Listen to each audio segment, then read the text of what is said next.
JJJinks! Truck stop knives! Doesn't appear to be in terrible shape, except for that part. What the hell is that? I hate thumb nicks. Someone accidentally walked through TSA with this thing, and now it's mine. JJJinks! Truck stop knives!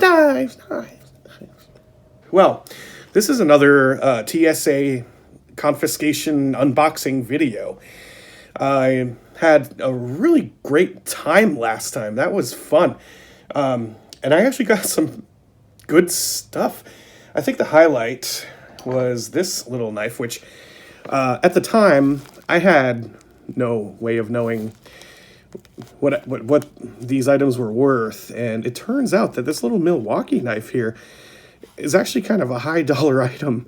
These are made for like construction sites, like heavy duty construction work. So it actually is worth like, well, when I say worth, I mean the retail value is $72 by most stores. Or you can buy them in bulk. You can get a dozen of them and it'll be marked down a bit. So if you want to learn more about this knife, or actually see me talk about it, watch the last video. It's got D2 steel. The blade is not in great shape. It's going to take bloody ages to sharpen it because all I have is a Lansky system. So anyway, I thought, why not use this knife to open this package? So the seller was posting lots of 10 items for $20. Or what I ended up actually paying was basically $2 an item. Even if it is used and you don't know what you're getting, it's fun.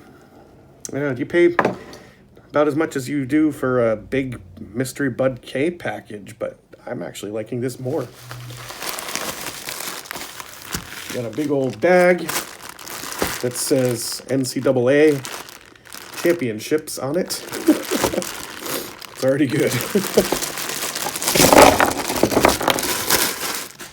So the first one I grabbed is this one, which does look familiar to me. Yeah, I think it's an Ozark Trail knife, but now I'm not sure. It's, well,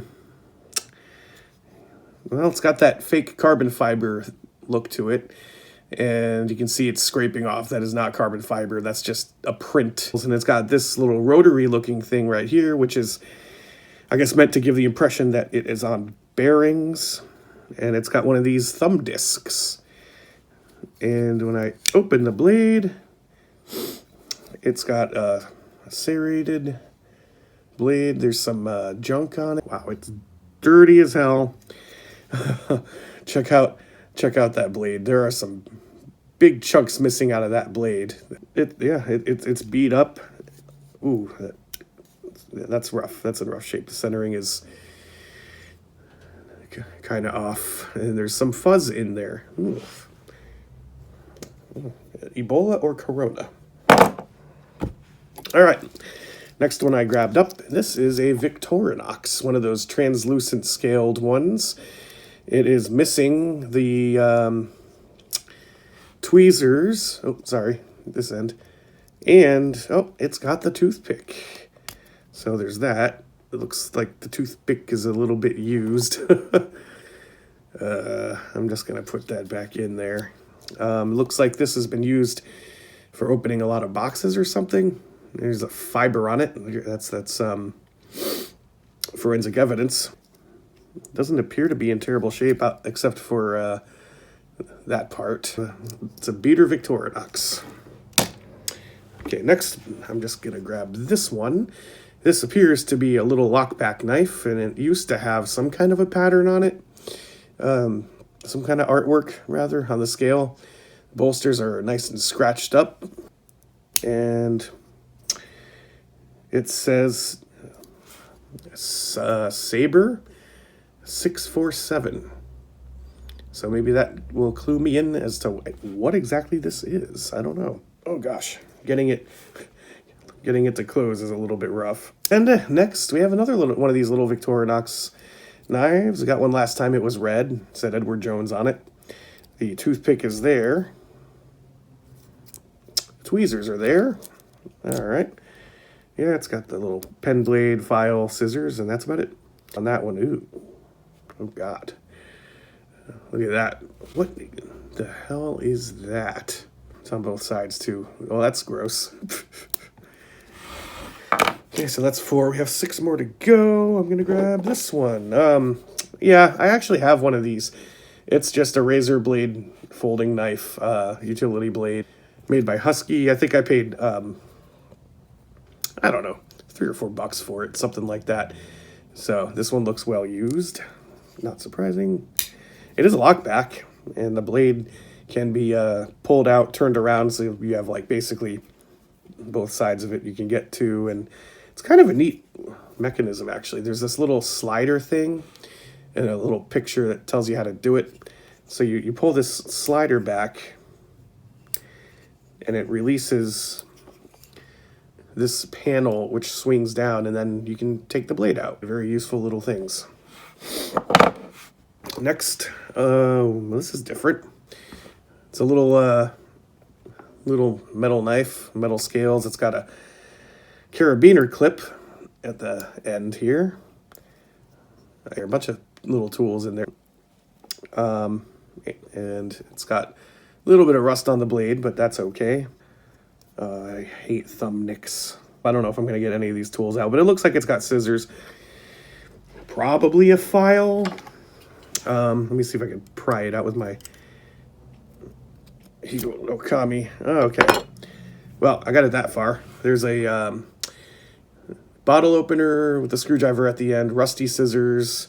And on the other side of the bottle opener is a file, but that's not a very useful looking file, in my opinion. A lot of that real estate's just cut out to make the bottle opener. So they, when these things are described on the packaging, it's a marketing thing. They try to tell you it's got like a whole crap ton of functions. Like, I'm sure if you look at the description for these knives, it'll tell you it's got like 9 functions on it or something. I think they even include the keychain ring thing here as one of the functions. So this one has like 17 functions, I'm sure. Look at this little round guy. Kind of looks like some kind of a fish. It's got like fish scales on it. I can see another carabiner clip type thing here. And a bottle opener, I guess. Oh, that's interesting. Wasn't expecting that blade shape. It's kind of a talon. Oh, and it's loose. It's got left and right blade play. And back and forth bit blade play. This thing is pretty loose. And it's a liner lock. Very, very thin liner on that. But it actually opens and closes pretty smoothly. Yeah, that liner just springs right to the right spot. I don't think you could cut a steak with it. Yeah, someone accidentally walked through TSA with this thing, and now it's mine. Next, a really small knife with a black plastic scale and a yellow stripe. And I like this little guy right here. They call that a pail. And it's just a little loop. So no brand name. Yeah, I don't know what that yellow stripe is about. It is a little bit rubbery feeling. Yeah, the blade's got a very curvaceous swedge to it. And there's some goo at the end. It looks like poop. And over here, there's another piece of poop. It's probably just rust. Knife. Okay, little guy. All right, let's look at this one. This appears to be a multi-tool. It is a Gerber Dime. Oh, I've heard of these. Yeah, so you got the Gerber symbol there. The Gerber Dime. I might have actually been interested in getting one of these. Not because I'm a multi-tool guy, but I've seen it a lot, and I just liked how compact it looks. Or maybe it does something when you open it. Oh, okay, it's a bottle opener. Got it. But I kind of like the wear on it. It makes it look sort of like something you would see in the Fallout universe. And let's open it up.